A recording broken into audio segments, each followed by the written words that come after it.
এ হলো ফরমালিন মুক্ত লস্যই। প্রিয় দর্শক, আসসালামু আলাইকুম। সবাই কেমন আছেন? আশা করি ভালো আছেন। এ হলো আমাদের লাকসাম রাজাপুর গ্রাম। এ হলো আমাদের গ্রামের সৌন্দর্য আপনাদেরকে দেখানোর চেষ্টা করতেছি। আর পিছনে যে জমিনগুলো দেখতেছেন, এই জমিনে সবাই ফসল করে, সবাই ধান ক্ষেত করে, আমরাও ধান ক্ষেত করি। এই জমিন বুলের মতন নয়, এই জমিন থেকে আমাদের রিজিকের ফয়সালা হয়, আল্লাহ পাকে করে দেয়। যারা শহরে বন্দরে থাকেন, এ দেখেন এই ক্ষেতের থেকে ফসল হয়, সেই ফসল আপনারা খান। আর সেই ক্ষেত বুলের মতন নয়, সেই ক্ষেতের কথা মনে রাখবেন। আর গ্রাম দেশে আসবেন, গ্রাম দেশে আসলে মনটা অনেক ভালো লাগবে। এই হলো আমাদের রাজাপুর বাজার। সেই রাজাপুর বাজারে দোকান আসলো 4-5টা আমাদের চোখের দেখা। আর এখন দোকান হইতে হইতে শত শত দোকান হয়ে গেছে।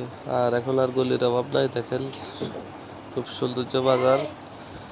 এই বাজারে এখন সকল আইটেমের মালামাল পাইবেন, আপনি আর কলমে যাওয়া লাগবে না। প্রিয় দর্শক, দেখেন এখানে খুব সুন্দর সুন্দর সবজি পাওয়া যায়। আর এই সবজিগুলো পাইবেন খুবই ফরমালিন মুক্ত। বেশিরভাগই গৃহস্থী মাল এখানে উঠে।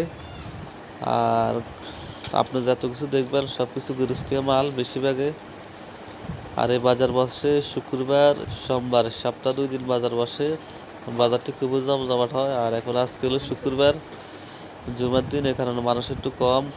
আসরের পরে ইনশাল্লাহ বাজার জমজমাট হয়। এ হলো রাজাপুর বাজার। যারা দেখছেন সবাই কমেন্টে মতামত জানাবেন। এ হলো আমাদের প্রিয় ভাই সোলোমান। সোলোমান কিছু কাঁচামাল দেখাইবে আপনাদেরকে। এ দেখেন, এ হলো ফরমালিন মুক্ত লস্যই। আর এ হলো লাল শাক, খুব সৌন্দর্য লাল শাক। আর এ হলো লেবু। এ হলো আমাদের রাজাপুর বাজারের দৃশ্য। যদি ভালো লাগে ভিডিওটি শেয়ার করে দিবেন, অন্যকে দেখার সুযোগ করে দিবেন। দেখা হবে অন্য কোনো ভিডিওতে। আসসালামু আলাইকুম ওয়া রাহমাতুল্লাহি ওয়া বারাকাতুহু।